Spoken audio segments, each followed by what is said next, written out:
years as member of the United States Senate, and, as a thorn in the side of several Democratic administrations. But in an op-ed that he penned recently, actually just last month for USA Today, Senator Dole talked about the notion that even though his political opponents were just that, political opponents, that he considered them friends.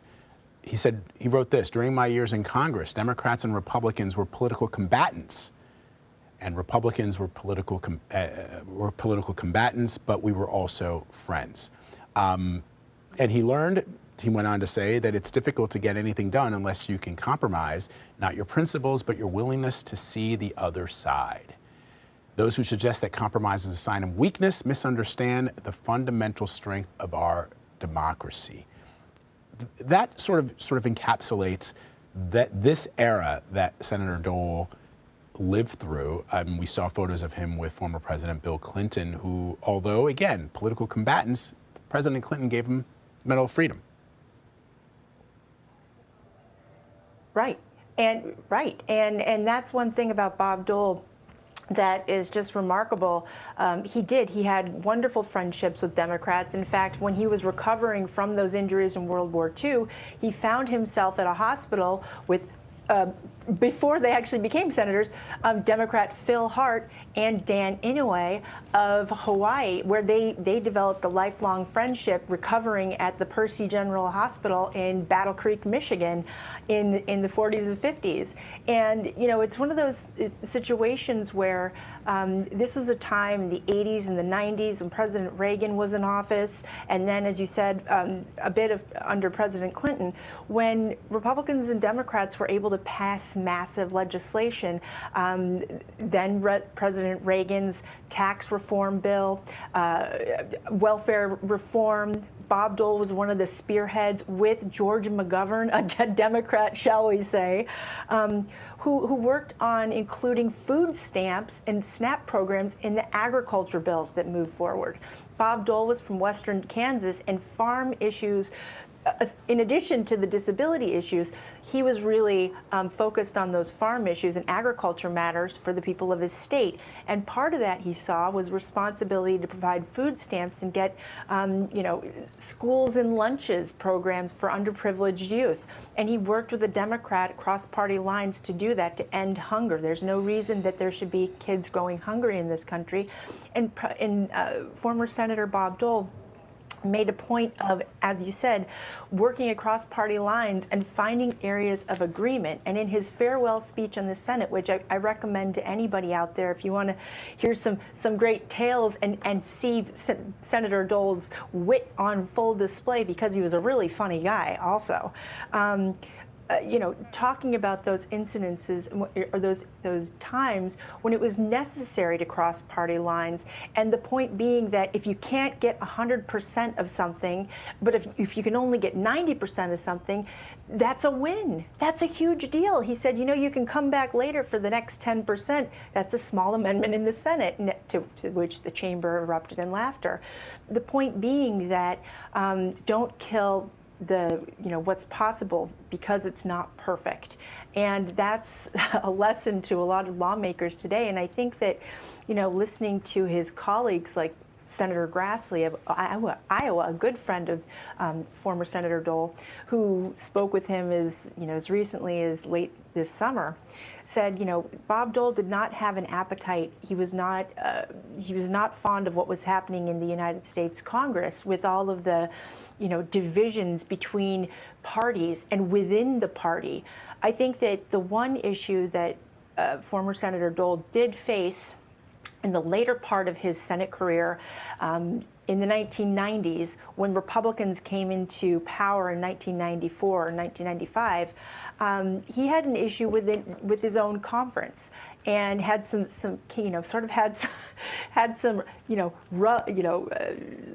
internal tussles, as we say, with then Speaker Newt Gingrich, who had an entirely different view of how to accomplish major legislation. Just barreling like a bull in a china shop, essentially, and not taking the time to work across the aisle.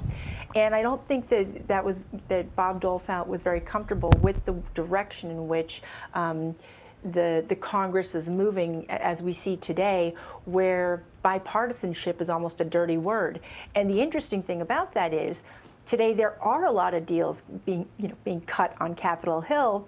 They might not be massive deals, but nobody's really highlighting them, because if you're a Democrat or a Republican, you don't necessarily want to be seen as working across the aisle, which is something that former Senator Dole was not comfortable with, and it was not necessarily an attribute that he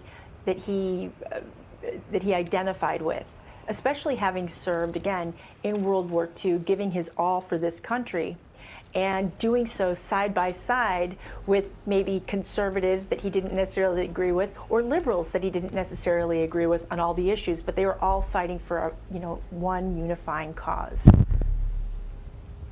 So despite his record of bipartisanship and his celebrating and endorsing bipartisanship, he endorsed Donald Trump, which, critics would certainly say, some would say, sort of capitalized on divisions, not just between Republicans and Democrats, but within the Republican Party. I'm wondering how his endorsement of the former president was received, because he could have stayed out of the fray like every other former Republican president and every other former Republican president, and those who ran for president, I should say. Right. I think that this goes to Bob Dole's legacy also as very much a party player, if so to speak. There are Republicans in the GOP who don't necessarily agree with everybody within their conference, but first and foremost, they're a member of the Team Republican.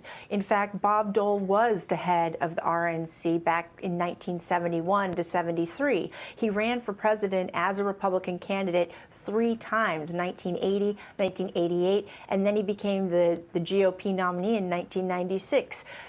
A very difficult time, because that's when, again, we were talking about those divisions between sort of the style in which politics was carried out. But yes, there are Republicans who looked upon his endorsement of former President Trump as being problematic, because it sent the signal that you were saying, Anne-Marie. But again, it's something very much in line with just his own principles, that he is a Republican. He's a member of the Republican Party, and he supports what the Republican Party as a whole, or the majority of the Republican Party, is supporting. That doesn't necessarily mean that he agrees with the style in which the former president conducted his business and went about it, but it's not necessarily unusual, given that he was part of Team Republican, and that's kind of what he did. He was very much a man of principle and loyalty to the institutions, say the Senate, as well as the party, which would be the Republicans.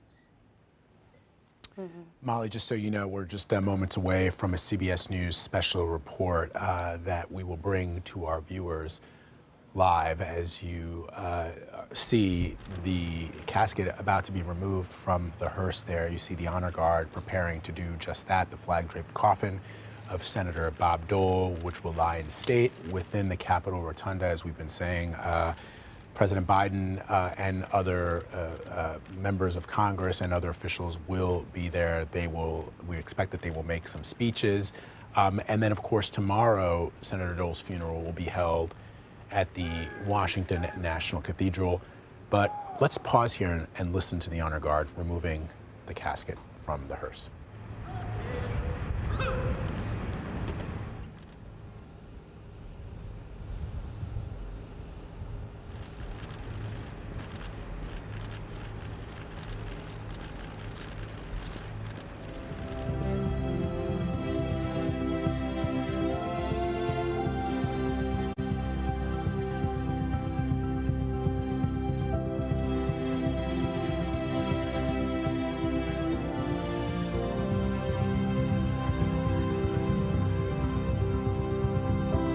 This is a CBS News special report. I'm Major Garrett in Washington. Good morning, everyone.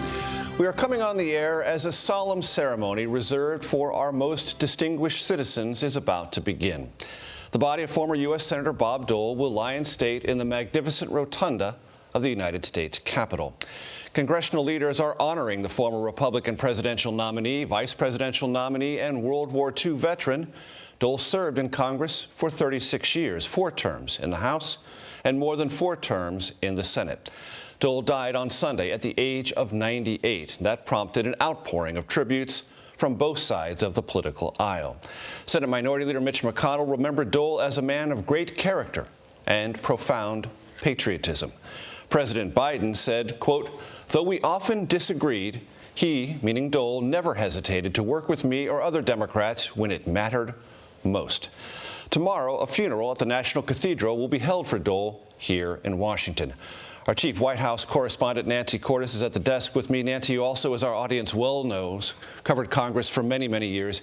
It strikes me in the tributes written about Senator Dole's life, he was one of those fixtures in Washington who cared about the way the wheels turned, and he wasn't content merely to watch them spin. He wasn't, and as a result, he had a profound impact on this country based on the work that he did in that very chamber over the course of more than 3 decades, as you know, from covering him for half a decade. I mean, here is someone who saved Social Security from insolvency in the 1980s, was one of the driving forces behind the Americans with Disabilities Act. He helped to expand food stamps, school lunches. He voted for the Civil Rights Act of 1964, the Voting Rights Act of 1965, at a time when it was certainly not a given that a Republican would do so. He cut taxes. He raised taxes. He cared deeply about the deficit. And as you pointed out, by the end of his tenure, he was really someone who reveled in his reputation as a deal maker, wanted to work with folks on the other side of the aisle to get things done. A consensus builder, and it's important, I think, Nancy, to remind our audience, I did the math on this yesterday. By my count, and I could be off by 1 or 2, fewer than 30 members in Congress today served with Bob Dole when he was last in Congress in 1996. That is a very small percentage of a body of 535 members across the House and Senate. So there will be a lot of people who will talk about the urge he had to build consensus, that compromise wasn't defeat or retreat, and yet much of our politics, as you saw on Capitol Hill and as you see from your perch now at the White House, doesn't seem to move in that direction. There'll be rhetoric acknowledging this, but the behavior sometimes feels far short of that. And what's so interesting is that over his time in Congress, he underwent an evolution that we really don't see these days. In fact, quite the opposite. He came to Congress as a young House member as quite a firebrand, a conservative, and he was known for throwing sharp darts at the other side. In fact, even Richard Nixon at times thought that he was too harsh and needed to rein it in. But over time, particularly when he was almost defeated in his bid for re-election in the Senate, he kind of decided to change course. He made a decision to do that. And that's when he started more overtly reaching across the aisle. In fact, even President Biden, when he was running against him, said, you know, I'm obviously not on his side, but I think he'd make a damn fine president. Our congressional correspondent, Chris Van Cleve, is at the Capitol. Chris, with your indulgence, please let our audience know what they're likely to see play out in the coming minutes. Major, right now, the casket with Senator Dole is being brought inside the Capitol. From there, we will hear from a number of senators, including Senator Mitch McConnell, who was one of the 8 U.S. senators who's continuing to serve here, who served with Senator Dole. You know, Senator Dole was the Republican leader for 11 years, the only person to hold that position longer, Mitch McConnell. We will also hear from President Biden, who served alongside Bob Dole in the Senate for more than 23 years. We expect to hear them remember Dole as somebody who governed with civility and a sense of humor, things that we don't necessarily hear a lot about in Washington right now.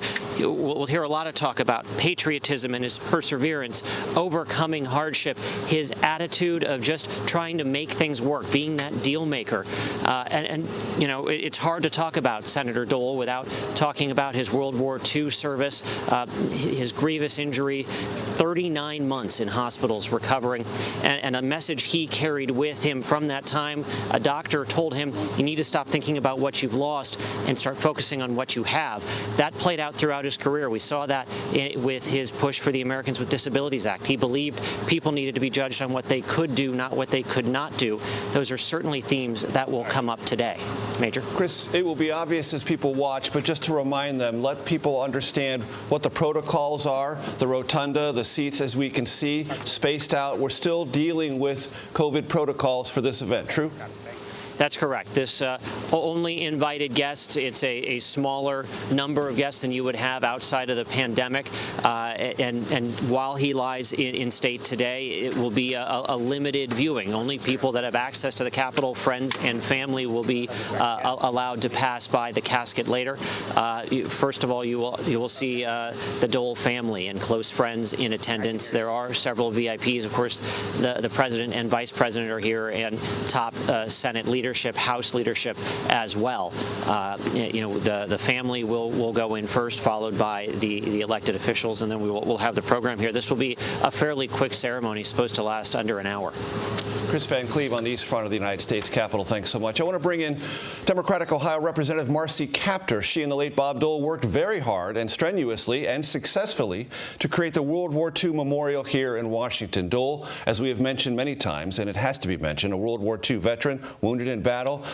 Congresswoman Kaptur, great to see you. What did the memorial mean to you, to Bob Dole, and to your working relationship? Well, I first met him, I think, in the early 1990s. I was a young member of Congress and actually a daughter of the World War II generation. And there weren't many women in the Capitol in those days. And I had to get my bill through, the bill to create the World War II Memorial in gratitude to those who bequeathed liberty to us. And it was stalled in the Senate. Well, I didn't even know how to get over to the Senate. And I remember I went in there and I was looking around and I bumped into him in the cloakroom in the Senate. He was so tall. And I'm sure looking down at this younger woman who didn't know her way around, he sort of was smiling but smirking. I wasn't one of the clerks or anything like that. I was actually a sworn member. And I asked him for help on the World War II memorial bill. I said, I've got to get it through the Senate. I introduced it in 1987, and it always gets stalled over here. And that began a friendship.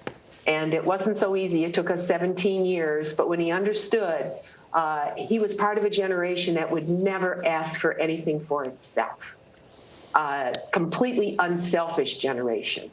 And I think he was stunned by the fact that this could become a reality. And then he personally became very involved. And today, as a result of that being dedicated in 2004, it took us 17 years. 17 years for something the American people wanted. Over 85 million visitors have come to this memorial.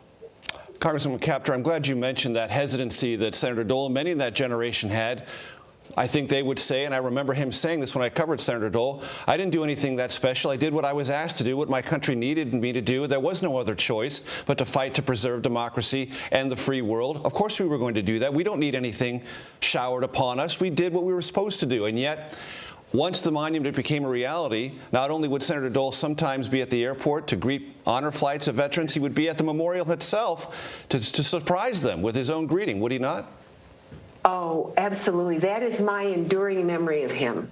Now, he was a member of the 10th Mountain Division. He fought in the Italian campaign in the Apennine Mountains. That actually started on my mother's birthday, February 19th. And we had an uncle that was on the Pacific Front, one that was on the, well, actually was in D-Day in Normandy. But he was up in the mountains. Senator Dole was up in the mountains in a horrendous campaign where he was wounded trying to push the Nazis back out of the high Apennines in the middle of the winter, mud and snow and ice. It was a very hard, and that's where he was wounded by Nazi shelling. But you know, when you met him, he never talked about that with me personally. He never talked about himself. He never talked about that campaign. But it was essential to who he was and how he performed here, and that he could even be friends with this woman from the other side of the aisle from the other chamber where he had served. So he had respect for the House. And his sense of humor was irrepressible. And I'll tell you, when the honor flights began to come in that were actually created by very patriotic Americans from the North Carolina area, he would be down there at the memorial. Senator Dole took it upon himself.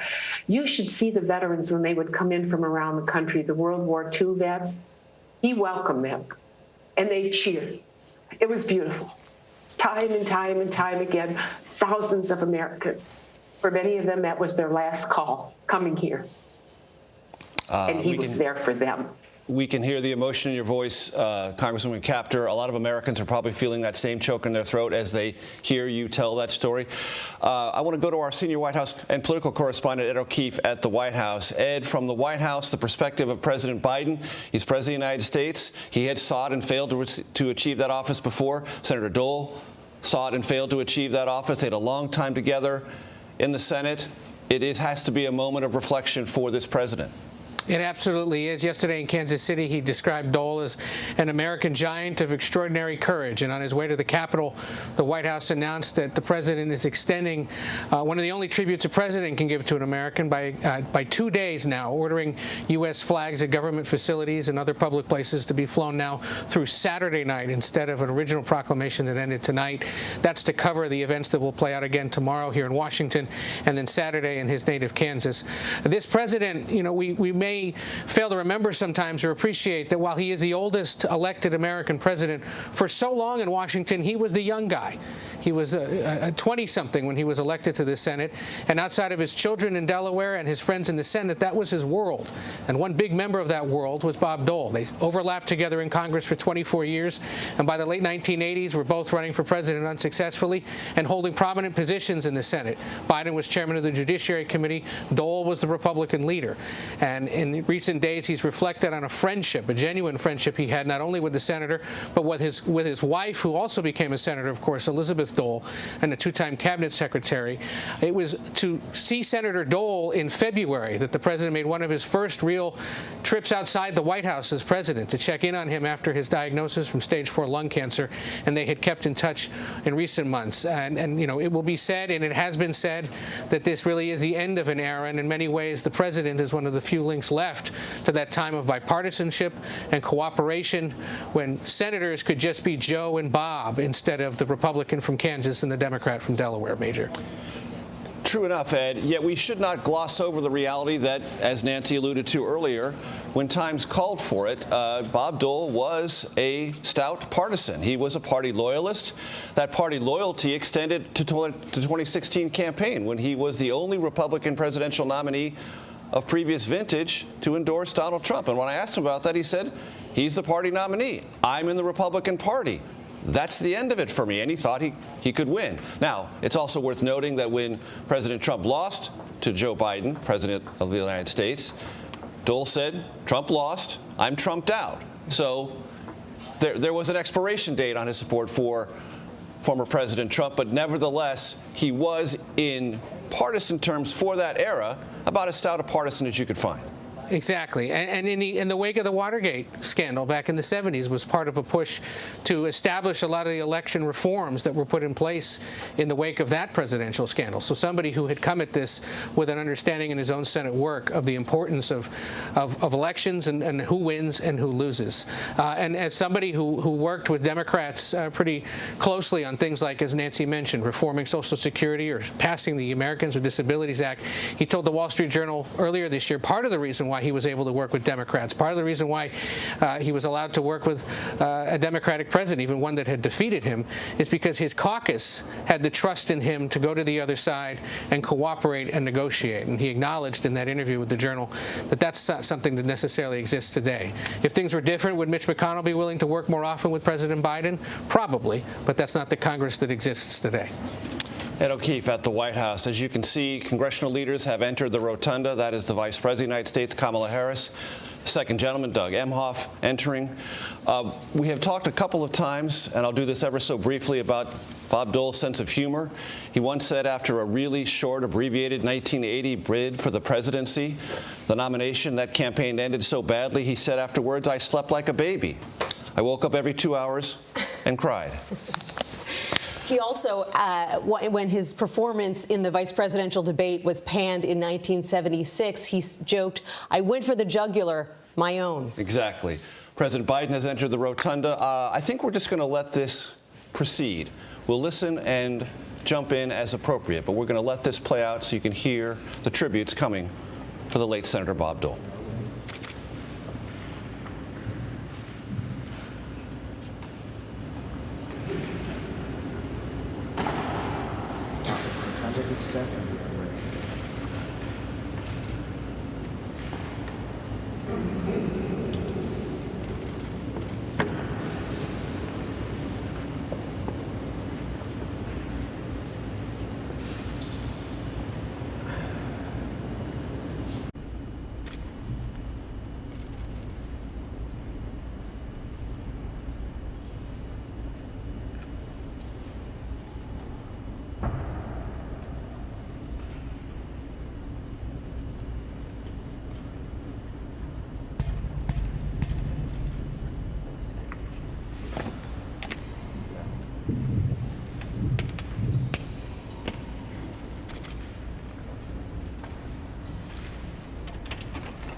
That is Elizabeth Dole, Ladies and Senator gentlemen, Dole's wife, please remain entering standing for the Rotunda. invocation delivered by House Chaplain Margaret Gruen-Kibben.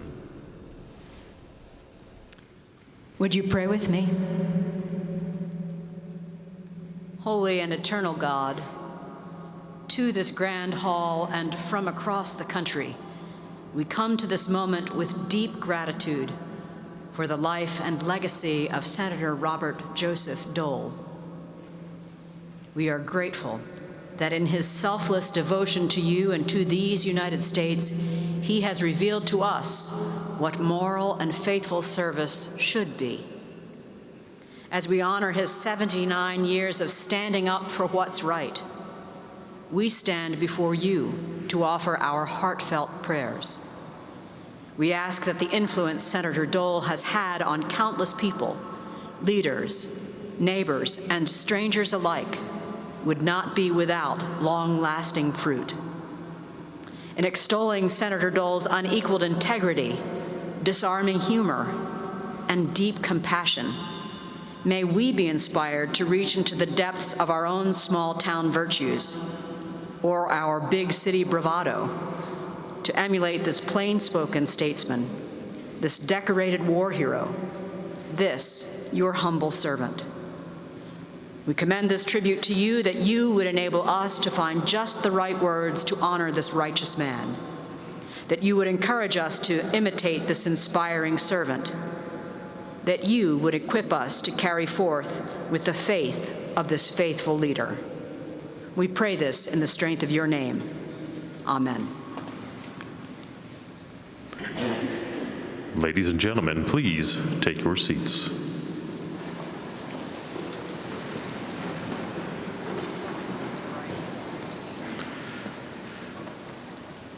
Ladies and gentlemen, the Honorable Mitch McConnell, Republican leader of the United States Senate.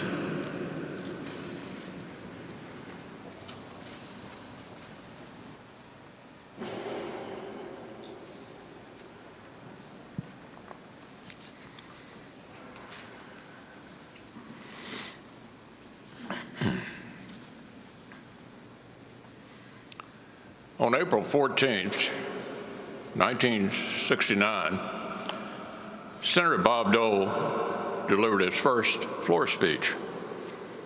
He said, quote, "The task ahead is monumental."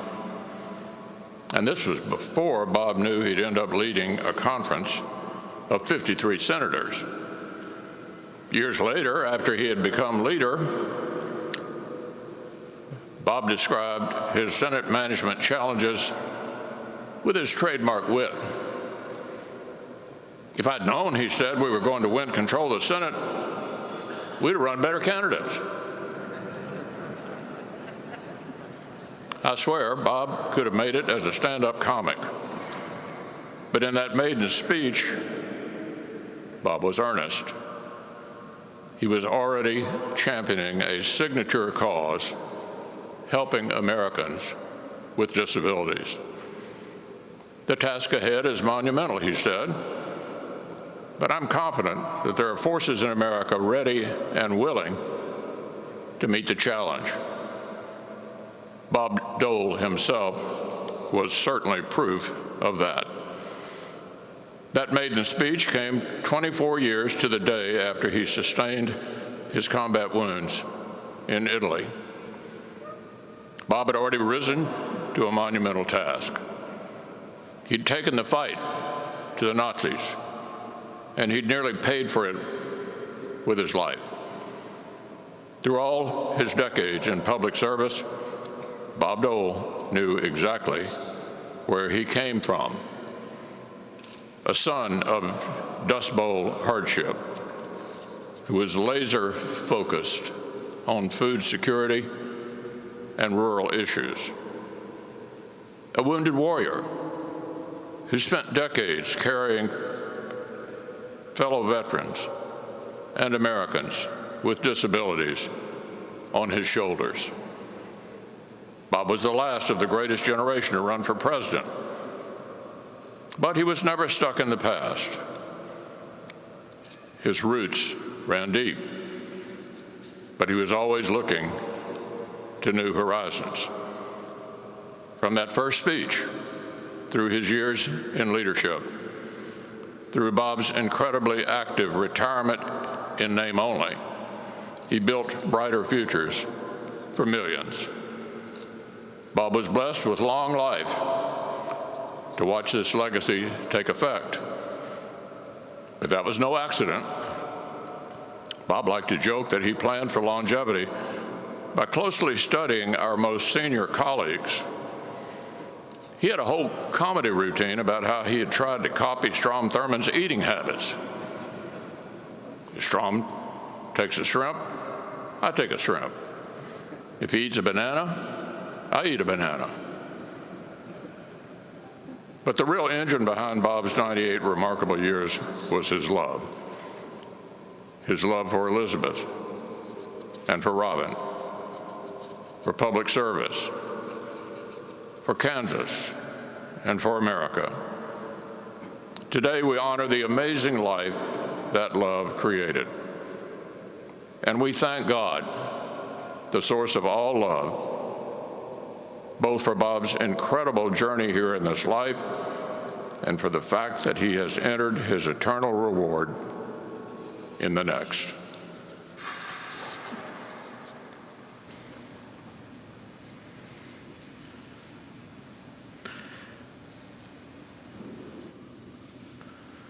Ladies and gentlemen, the Honorable Charles E. Schumer, Majority Leader of the United States Senate.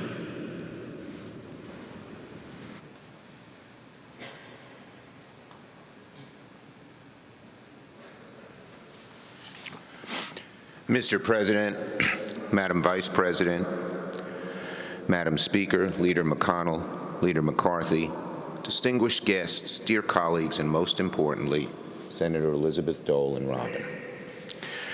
The scriptures say that we should, quote, rejoice in our sufferings, knowing that suffering produces endurance, and endurance produces character, and character produces hope. Today, we pay tribute to a remarkable leader. Over the course of his life, knew more than his fair share of suffering, who turned that suffering into endurance, whose endurance became central to his character, and whose character, whose essential goodness, leaves us with hope. Hope that we will continue to see good men and women in this country like the one to whom we say goodbye today. To pay tribute to Senator Bob Dole is to honor someone who redefined and elevated what it means to serve country. By 21, Bob had given more of himself than most of us give in a lifetime, and then he kept going for 77 years after that. And my God, it was 77 years well spent. At 27, he was elected to state politics. A decade later, he came to Congress, followed promptly with an election to the Senate. 16 years later, Bob Dole was majority leader, remaining in party leadership until his final run for president in 1996.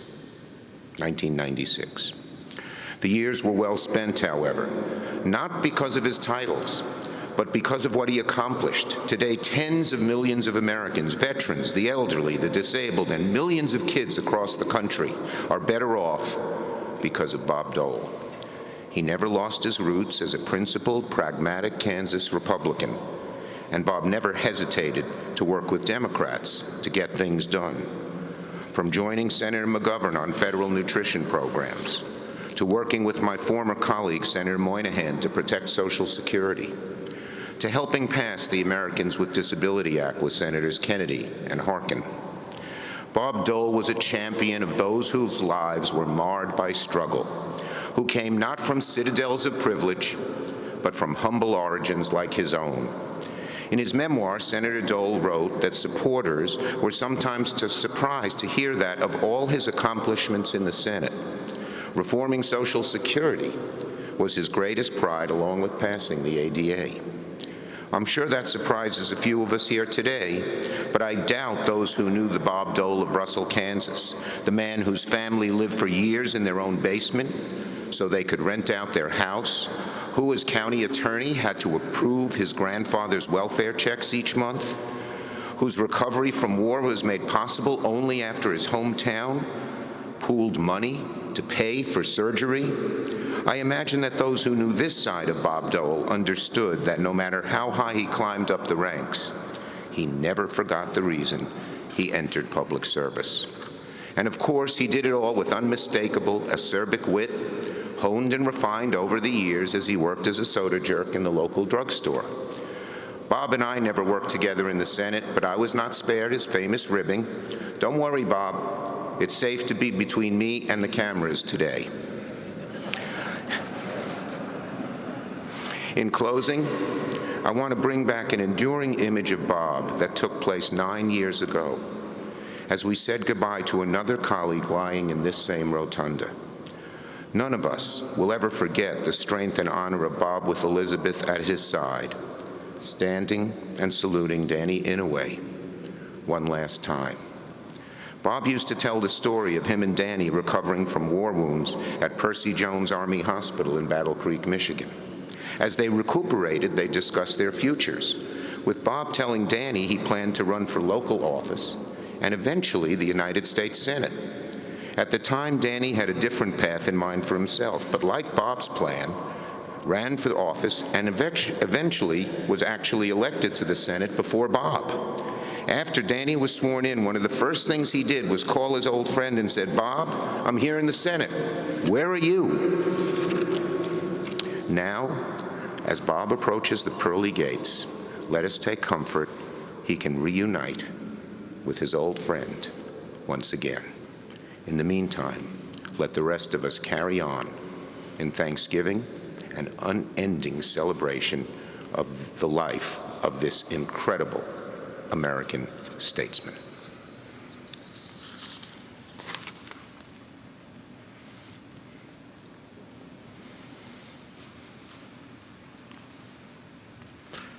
Ladies and gentlemen, the Honorable Nancy Pelosi, Speaker of the United States House of Representatives.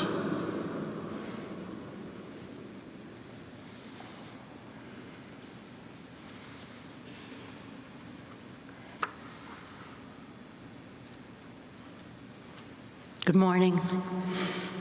Mr. President, it is a sad and official honor to join our colleagues in the leadership in welcoming you and the First Lady and the Vice President to the United States Capitol. You come as Senator Dole's longtime colleague, personal friend, and as President. And as we recognize the life and service of the Honorable Robert J. Dole. Thanks to the leaders and members of our congressional community here with us this morning, we all come to pay tribute, and on their behalf, I extend a special welcome to Senator Dole's loving and wife and dedicated partner in service, Senator Elizabeth Dole, and his dear daughter, Robin. It's sad for all of us. As Speaker of the House, it is a special source of pride for us in the House that Senator Dole began his congressional career in the House of Representatives. And it is fitting that as we gather in the Capitol Rotunda, home to American heroes memorialized in marble and bronze, to pay tribute to an extraordinary patriot. Once before we gathered here in the Rotunda in his name in 2018, it was my personal and official honor to join our colleagues and the leadership and to help bestow upon him the Congressional Gold Medal, the highest honor Congress can bestow. On that day, as we do on this sad day, we recognize Senator Dole among the pantheon of patriots, honoring his duty. He always talked about his duty to our nation with courage, dignity, and integrity.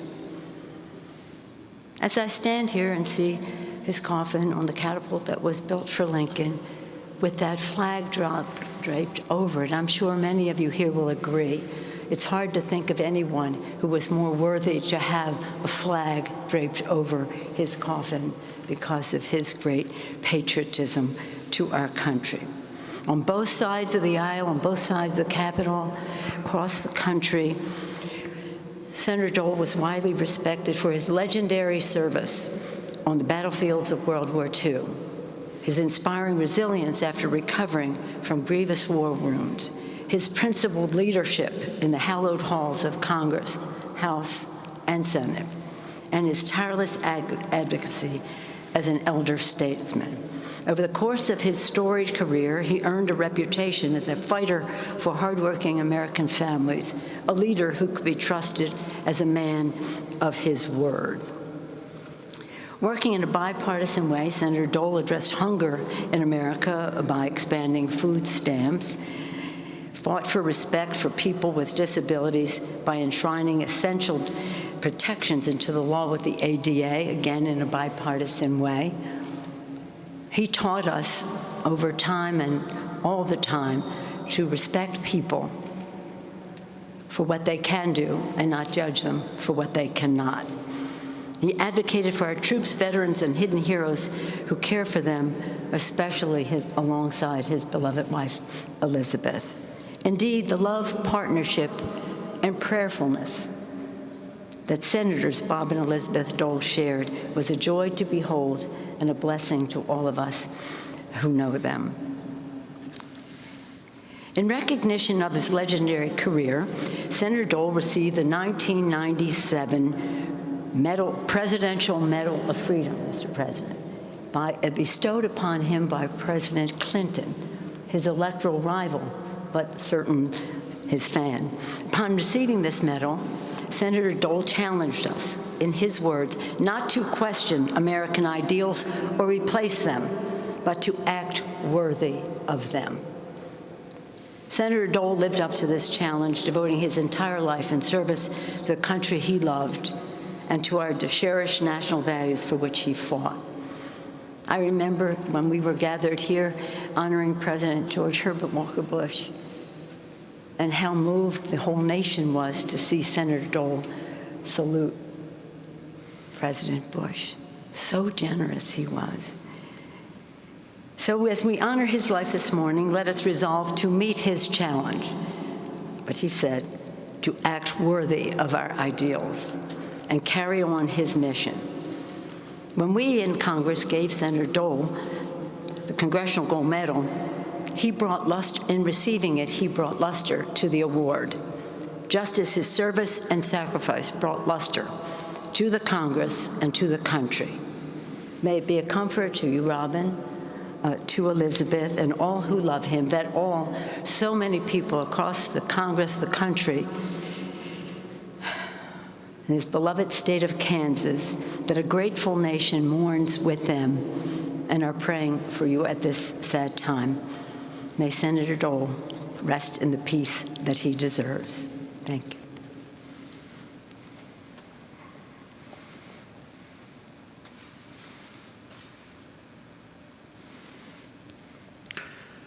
Ladies and gentlemen, the Honorable Joseph R. Biden, Jr., President of the United States.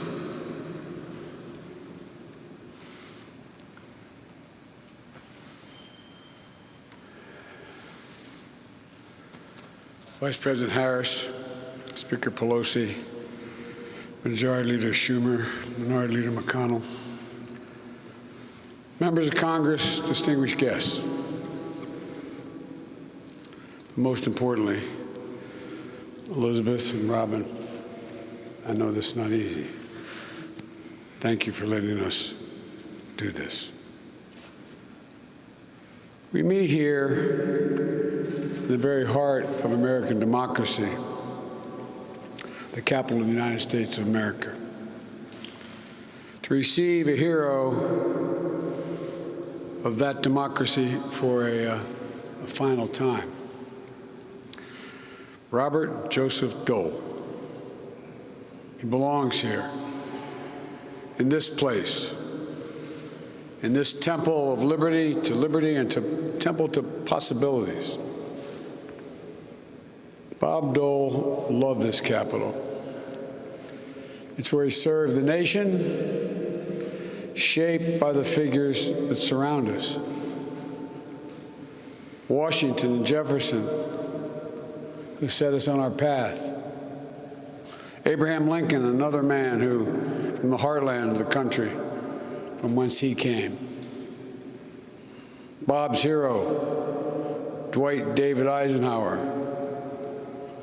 Martin Luther King Jr., whom Bob helped pass legislation honoring the great civil rights leader with a federal holiday. Bob stood up and got that done.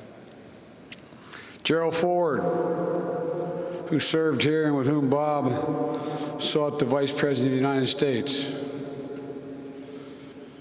In a sentence, Bob belongs here. He, too, was a giant of our history. And that's not hyperbole, it's real. Of wit and grace, of principle and persistence, of courage and conviction. I had the great honor of serving with Bob, as many of you around this casket have. I served with him for 25 years. He did have great wit. They once asked him, why in God's name did he vote to continue to fund Amtrak? He said, because if he didn't, Biden would stay overnight and cause more trouble. I commuted every day. It's a true story. He was the deciding vote. Well, you know, Bob and I, like many of us here, we disagreed on a number of things, but not on any of the fundamental things. We still found a way to work together. We genuinely respected one another as colleagues and as fellow Americans. It was real. It wasn't fake. And we became great friends. And because Bob deserves a final word, I'd like to read a portion of his final message that he left to the country, that I hope we all listen to in the days and weeks, months to come. And I quote Bob Dole. I cannot pretend that I have not been a loyal champion of my party, but have always served my country best when I did it so first and foremost as an American, where we prioritize principles over party, humanity over personal legacy. When we do that, we accomplish far more as a nation. By leading with shared faith in each other, we become America at its best. He went on to say, a beacon of hope, a source of comfort in crisis, a shield against those who threaten freedom. Our nation has certainly faced periods of division, but at the end of the day, we've always found ways to come together. We can find that unity again. Then the message said, end of message. My fellow Americans, America has lost one of our greatest patriots. We may follow his wisdom, I hope, and his timeless truth. But the truth of the matter is, as divided as we are, the only way forward for democracy is unity, consensus, the only way. May we follow his wisdom and his timeless truth and reach consensus on the basic fundamental principles we all agree on. May God bless Bob Dole. May God bless America. And may God protect our troops.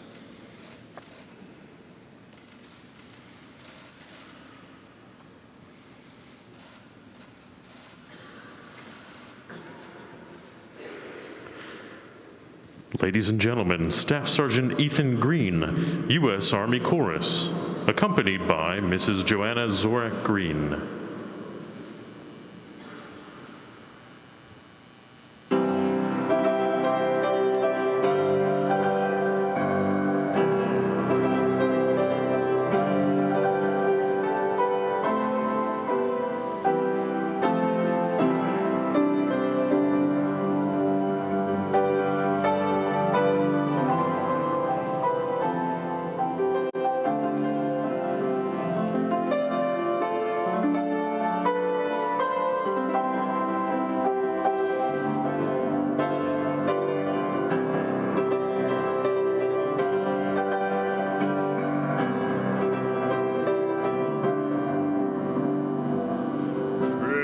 Great is thy faithfulness, O God, my Father.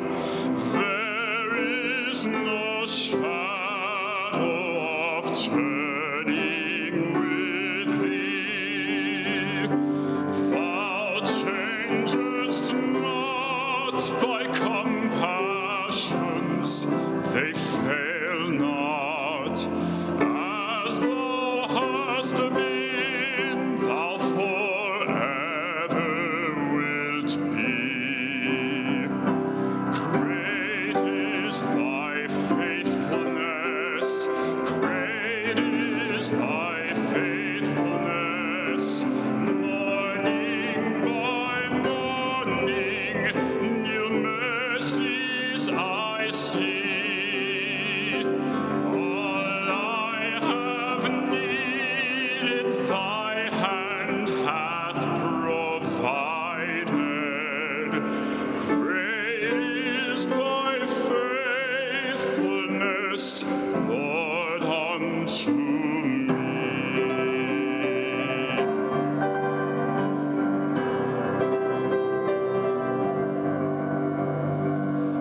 Pardon for sin and a peace that endureth.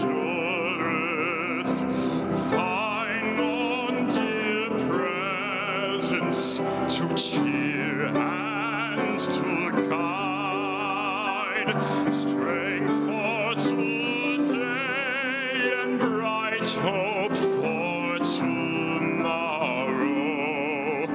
Blessings are mine with 10,000 beside.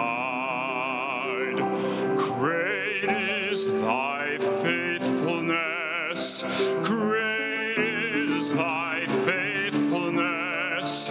Morning by morning, new mercies I see. All I have needed, thy hand hath provided. Great is thy faithfulness, Lord, unto me. Great is thy faithfulness, great is thy faithfulness. Morning by morning, new mercies I see. All I have needed, thy hand hath provided. Great is thy faithfulness, great is thy faithfulness, great is thy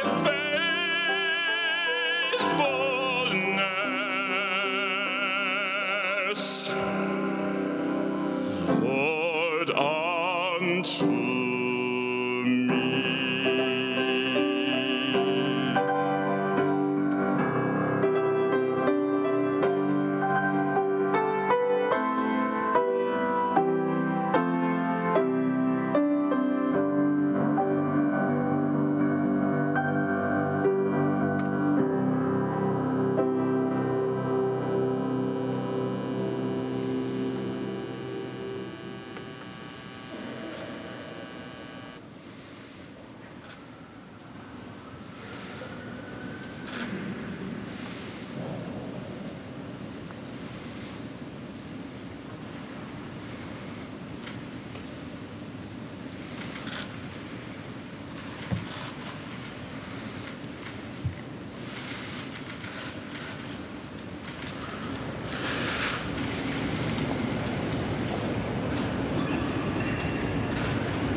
Ladies and gentlemen, please rise for the benediction, delivered by Senate Chaplain Barry C. Black.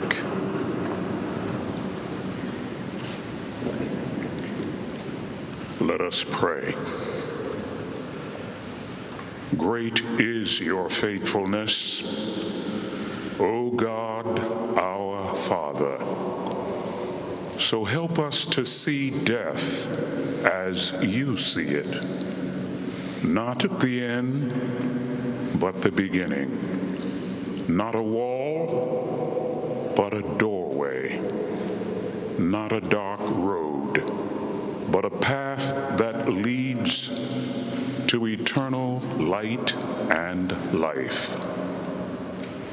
Lord, we will miss the Honorable Robert Joseph Dole, but we thank you for the blessed gift of memory. May our minds and hearts be filled with the wonderful recollections of his patriotism, courage, integrity, and wit. Continue to be for his beloved Elizabeth and precious Robin a refuge and strength. Now bless us all and keep us. Make your face shine upon us and be gracious to us. Lift the light of your countenance upon us and give us your shalom, your peace. We pray in the name of the one who said, I am the resurrection and the life. Amen. Ladies and gentlemen, please remain at your seats until escorted to pay your respects by the Sergeants at Arms staff.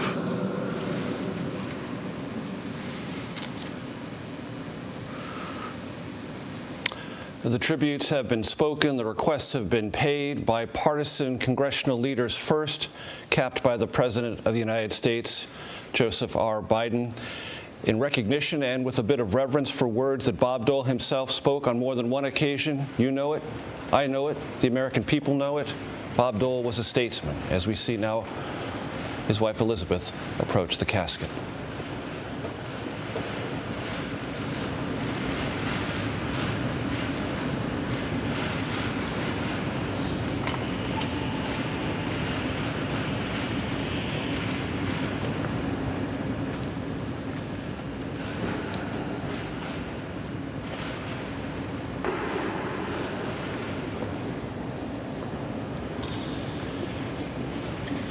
It is worth noting as we behold the grief and reverence that Elizabeth Dole pays to her departed husband. She was a figure of enormous significance in Washington, twice a cabinet secretary, transportation and labor, a senator from North Carolina, a presidential candidate in her own right. And the Doles, if you like this phrase or not, were a power couple in Washington, an important, congenial, and friendly one. And they were fixtures in this city, and therefore fixtures as well in the public arena in our country. I want to bring in congressional correspondent Chris Van Cleve. Chris, two items. One, is there any way you can describe the sort of atmospherics on the Hill on this morning, and tell us what comes next? Somber, Major. You know, this was a man who was universally respected here on the Hill. There's been a lot of tributes this week about how things used to be, how Senator Dole represented the way Congress used to work, that ability to reach across the aisle, you know, the civility, the humor that's been drowned out with rancor of late, it seems. So, you know, there is a somberness. This is the passing of a legend. As President Biden said today, he belongs in this place, so it is fitting that he will spend a final night lying in state in the Rotunda, the temple of democracy, as the president said. As the crowd that's here today passes through now, he will lie in state until tomorrow when he moves to the National Cathedral for his funeral. Major. Chris Van Cleve, thank you very much. Chief White House correspondent Nancy Cordes has been with me at the desk throughout.